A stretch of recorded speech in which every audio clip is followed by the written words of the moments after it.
Welcome friends, स्वागत है आप सभी का हमारे चैनल पर। यहाँ हम जानेंगे टैक्स, फाइनेंस और अकाउंट से जुड़ी कुछ टेक्निकलिटीज़ इजी और सरल तरीके से। फ्रेंड्स, पिछले वीडियो में हमने देखा इनकम टैक्स के सेक्शन 206C सबसेक्शन 1H यानी TCS on sale of goods को कब और किस तरह से अप्लाई करना है। अगर आपने अभी तक वो वीडियो नहीं देखी तो ज़रूर से देखिए, लिंक डिस्क्रिप्शन में है। आज हम जानेंगे इस सेक्शन के प्रोविजन को फॉलो करते हुए सेल और रिसिप्ट्स की अकाउंटिंग एंट्रीज टैली में कैसे की जाएं। फ्रेंड्स, इस सेक्शन के लिए हमें हमारे बायर का एनुअल डीलिंग देखना है जो कि 50 लाख से ऊपर होना चाहिए करंट फाइनेंशियल ईयर में। पर TCS हम चार्ज और कलेक्ट करेंगे ऑन रिसिप्ट बेसिस। इसके चलते हमारे पास दो ऑप्शंस हैं इन ट्रांजैक्शंस को बुक्स ऑफ अकाउंट्स में रिकॉर्ड करने के लिए। पहला, सेल्स करते वक्त वैल्यू ऑफ गुड्स के साथ सिर्फ GST का अमाउंट ऐड करके बिल बनाया जाए और बायर के अकाउंट को एक अलग एंट्री से डेबिट किया जाए। फ्रेंड्स, जब आप ऑप्शन 1 के लिए जाते हैं तो ये ध्यान ज़रूर रखना है कि ऐसे बायर के साथ की गई हर डील के लिए यानी हर बिल के लिए एक अलग एंट्री TCS को रिकॉर्ड करने के लिए भी पास होनी चाहिए, क्योंकि इस एंट्री के रिकॉर्ड ना होने पर TCS की लायबिलिटी क्रिएट ही नहीं होगी और इससे TCS के रूल्स वायोलेट होने की कंसिक्वेंसेस लग जाएंगी। उसके अलावा जब किसी बिल के लिए बायर पार्ट पेमेंट्स करते हैं तब वो पेमेंट्स गुड्स की वैल्यू के अगेंस्ट है या गुड्स और GST दोनों के लिए है, वो बाइफरकेट करना मुश्किल भी है और ज़रूरी भी। ज़रूरी इसीलिए है क्योंकि गुड्स की पेमेंट के साथ रिसिप्ट बेसिस के हिसाब से प्रोपोर्शनेट TCS भी इंक्लूसिव गिना जाएगा और अगर गुड्स और GST दोनों के लिए अप्लाई किया जाए तो GST की वैल्यू को निकाल करके जो वैल्यू गुड्स के प्रोपोर्शन में है उसके साथ प्रोपोर्शनेट TCS भी इंक्लूसिव माना जाएगा। तो इन कंसिक्वेंसेस से बचने के लिए हमारे पास ऑप्शन 2 है जहां हम TCS का अमाउंट बिल में ही जोड़ देंगे। अब भले ही इस सेक्शन के प्रोविजंस रिसिप्ट बेसिस पर हैं, पर जब हम TCS को बिल में ही चार्ज करते हैं तब पहला तो ये कि बायर की टोटल लायबिलिटी बिल में ही स्पेसिफाई हो जाएगी, कोई अलग एंट्री रिकॉर्ड करने की ज़रूरत नहीं पड़ेगी। उसके उपरांत हमारी TCS लायबिलिटी को हमने हमारी GST लायबिलिटी की तरह ही एडवांस में डिस्चार्ज करना होगा। फिर अगर बायर किसी बिल के लिए पार्ट पेमेंट करते हैं तब भी हमें कोई डिस्ट्रीब्यूशन करने की ज़रूरत नहीं है। फ्रेंड्स, हम दोनों ऑप्शंस को न्यूमेरिक एग्जांपल से समझेंगे और साथ ही साथ उनकी अकाउंटिंग एंट्रीज को टैली में देखेंगे। चलिए शुरू करते हैं। फ्रेंड्स, हमें सबसे पहले यहाँ पर ये एज्यूम करना है कि सेलर का टर्नओवर प्रीसीडिंग फाइनेंशियल ईयर में 10 करोड़ से एक्सीड हो चुका है, ताकि हमारे सेलर पर सेक्शन 206C सबसेक्शन 1H के प्रोविजंस एप्लीकेबल हो जाएं। अब सेलर ने ये सेक्शन एप्लीकेबल होने के पहले बायर के साथ 50 लाख की वैल्यू के गुड्स की ऑलरेडी डील कर रखी है, जो कि 25 सितंबर 2020 तक हो चुकी है। यहाँ पर rate of GST applicable is assumed 5%। अब 26 सितंबर 2020 को एक और सेल ट्रांजैक्शन हुआ है 3 लाख की वैल्यू का, जिसे हम अपने बुक्स में रिकॉर्ड करेंगे।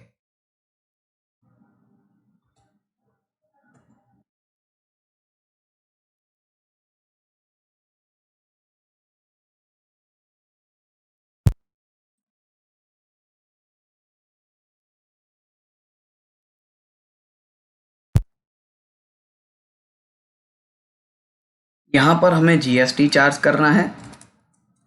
क्योंकि मेरा बायर लोकल है तो मैं CGST और SGST को चार्ज करूँगा। और यहाँ पर हमें बिल के अमाउंट में TCS का अमाउंट नहीं जोड़ना है। इसे हम सेव कर देंगे।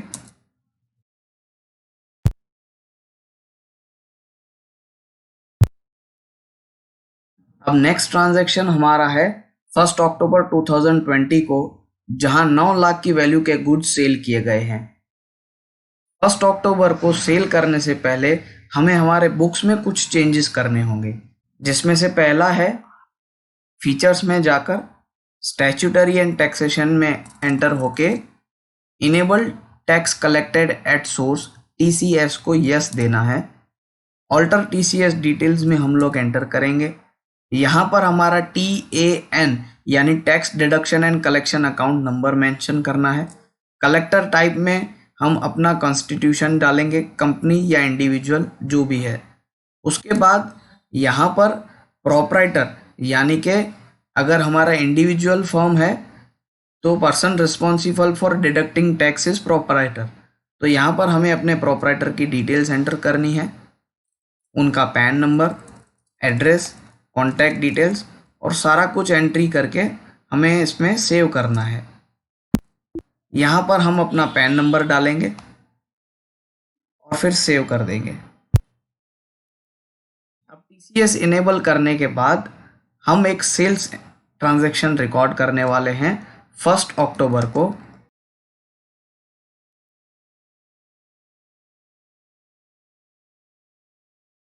₹9 लाख की वैल्यू के गुड्स का।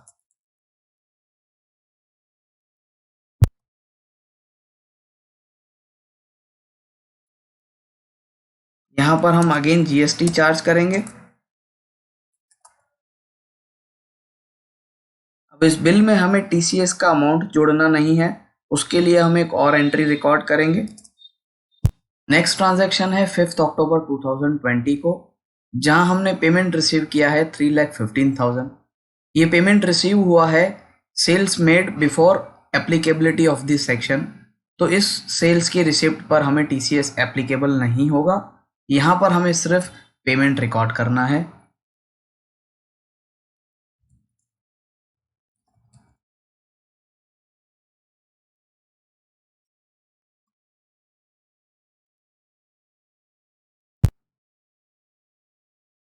हमारा अगला ट्रांजैक्शन है 8 अक्टूबर 2020 को, जहां हमने 1 अक्टूबर की गई सेल्स के सामने पार्ट पेमेंट रिसीव किया है 4,80,000 का। अब यहाँ पर 1 अक्टूबर से लेके 8 अक्टूबर तक हमने कोई भी TCS की लायबिलिटी क्रिएट नहीं की, क्योंकि ये लायबिलिटी रिसिप्ट बेसिस पे कैलकुलेट की जाती है। अब यहाँ पर पेमेंट रिकॉर्ड करने से पहले हमें रिसिप्ट बेसिस पर TCS की लायबिलिटी क्रिएट करनी होगी। उसके लिए हमें डेटर के अकाउंट को डेबिट करना है for the liability of TCS on receipt amount. अब यहाँ पर रिसिप्ट अमाउंट है 4,80,000।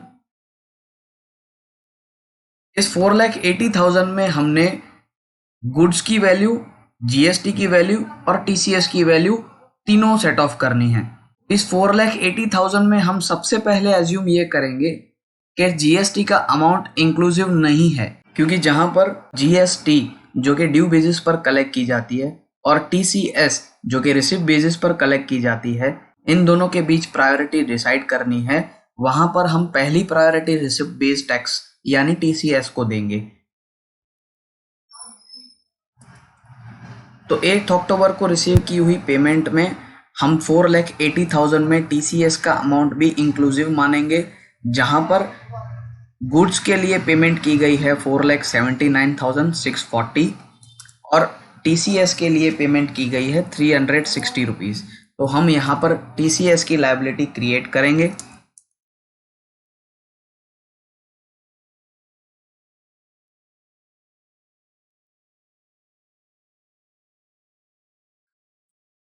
TCS की लायबिलिटी को क्रिएट करने के लिए हमें एक टैक्स लेजर क्रिएट करना है, TCS on sale of goods under the group duties and taxes.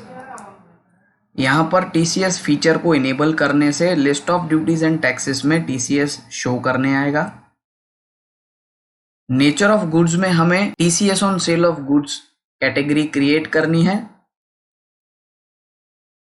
यहाँ पर हमें सेक्शन मेंशन करना है 206C1H। पेमेंट कोड अभी तक डिक्लेयर नहीं किया गया है। रेट विथ पैन है 0.075%, विदाउट पैन है 1%। थ्रेशोल्ड एग्जम्पशन लिमिट को यहाँ पर स्पेसिफाई नहीं करना है, क्योंकि जब भी हम इस लिमिट को स्पेसिफाई करेंगे टैली ऑटोमेटिकली ये लिमिट पर बिल वाइज अप्लाई करेगा और हमारे इस सेक्शन की applicability dealing through out the financial year पर एप्लीकेबल होती है अगर 50 लाख से ज़्यादा है तो। इसीलिए थ्रेशोल्ड एग्जम्पशन लिमिट को यहाँ पर स्पेसिफाई नहीं करना है। यहाँ पर हम इस लेजर को सेव कर देंगे। अब हम रिसिप्ट रिकॉर्ड करेंगे।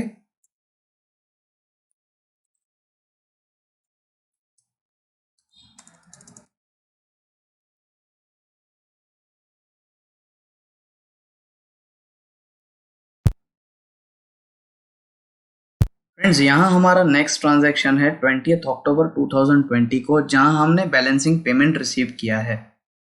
बैलेंसिंग पेमेंट्स को कैलकुलेट करने के लिए हमें इन अमाउंट्स पर ध्यान देना है।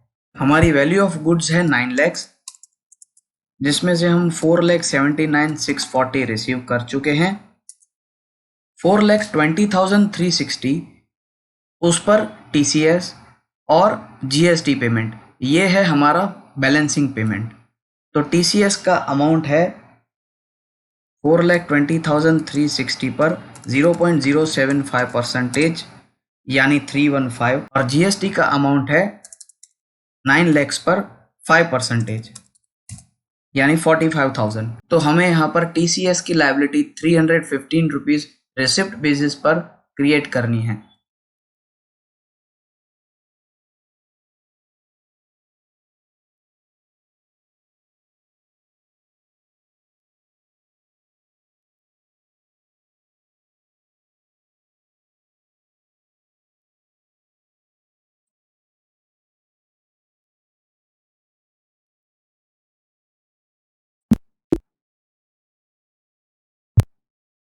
अब हम यहाँ पर रिसिप्ट रिकॉर्ड करेंगे।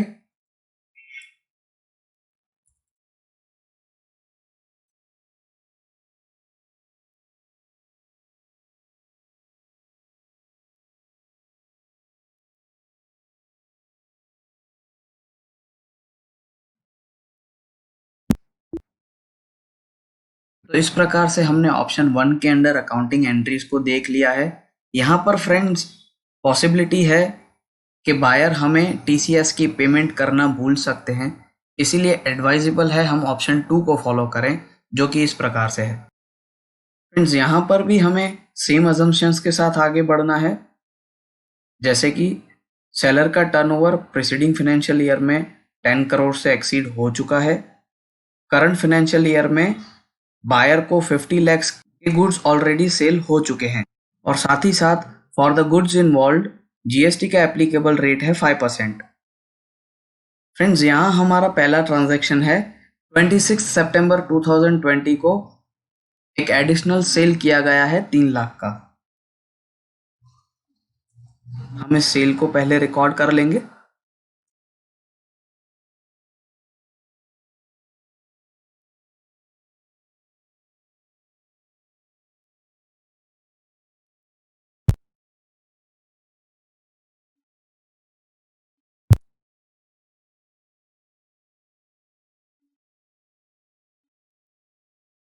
फ्रेंड्स, हम इसके साथ जीएसटी चार्ज करेंगे।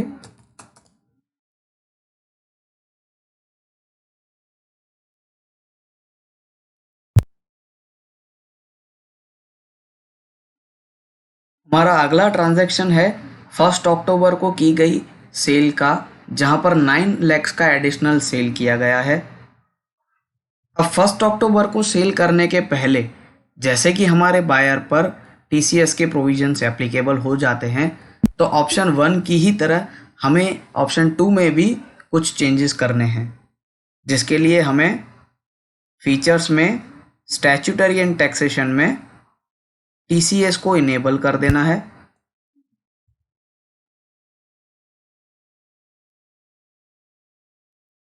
साथ ही साथ हमें टीसीएस की डिटेल्स को भी सेट करना है। यहाँ पर हम अपना TAN यानी tax deduction and collection account number डालेंगे।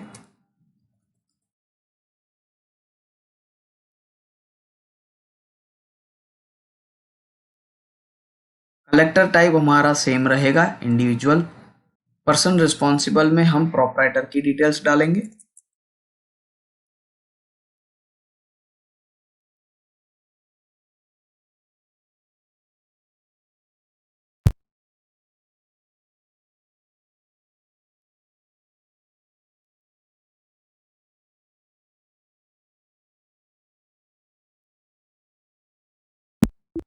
और इसे सेव कर देंगे।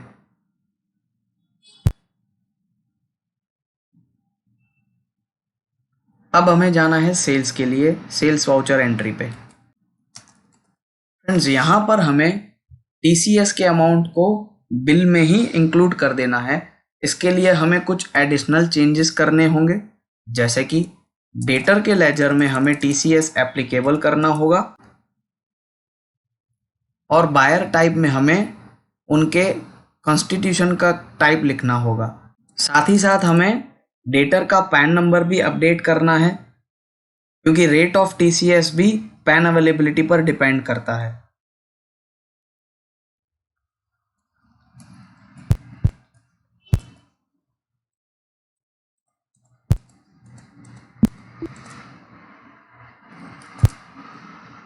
फ्रेंड्स, हमें साथ ही साथ सेल्स लेजर को भी ऑल्टर करना है। यहाँ भी हम टीसीएस एप्लीकेबल कर देंगे। टीसीएस एप्लीकेबल के साथ हमें मेंशन करना है नेचर ऑफ गुड्स, जहाँ पे हम TCS on sale of goods का एक नया कैटेगरी क्रिएट करेंगे। सेक्शन हमारा रहेगा 206C subsection 1H। Rate for individuals with PAN is 0.075% for current financial year. Without PAN 1%. Threshold exemption limit हमें यहाँ मेंशन नहीं करनी।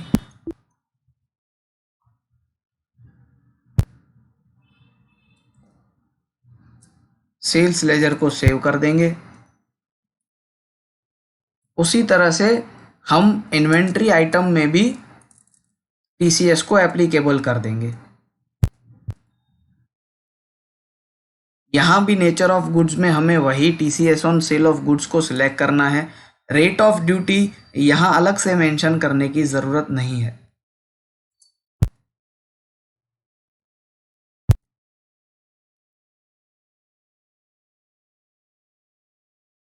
हम जीएसटी चार्ज करेंगे।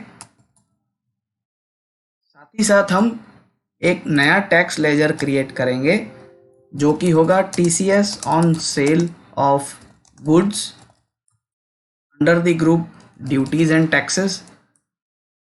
और अकाउंटिंग फीचर्स में जाकर टीसीएस को इनेबल करने के बाद यहाँ पर एक नया टैक्स एक्टिवेट हो जाता है टीसीएस, जिसमें नेचर ऑफ गुड्स अगेन हम लोग TCS on sale of goods he select करेंगे और इसे सेव कर देंगे।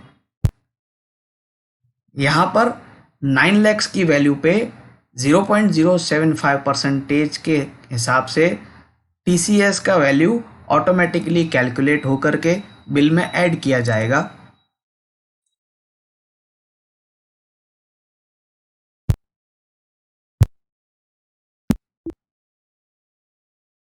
टीसीएस के अमाउंट को बिल में इंक्लूड करने से हमारी लायबिलिटी उसी मंथ में बन जाती है जिस महीने में हमने सेल्स किया है, जिसका पेमेंट हमें नेक्स्ट मंथ की 7 डेट तक करना है।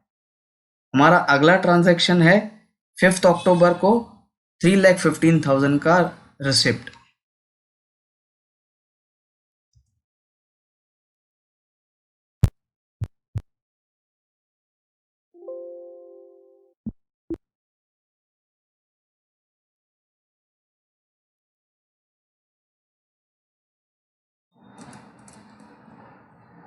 इसे सिंपली रिकॉर्ड करके सेव कर देंगे।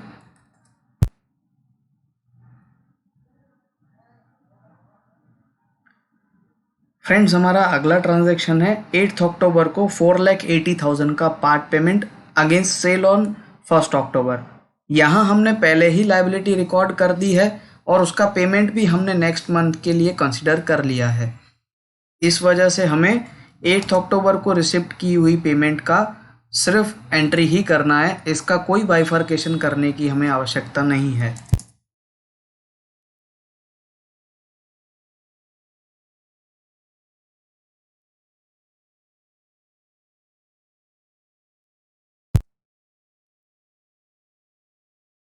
उसी तरह से हमारा बैलेंसिंग पेमेंट जो हमें 20 अक्टूबर को रिसीव हुआ है, उसकी भी सिंपल हमें रिसिप्ट की एंट्री डालनी है।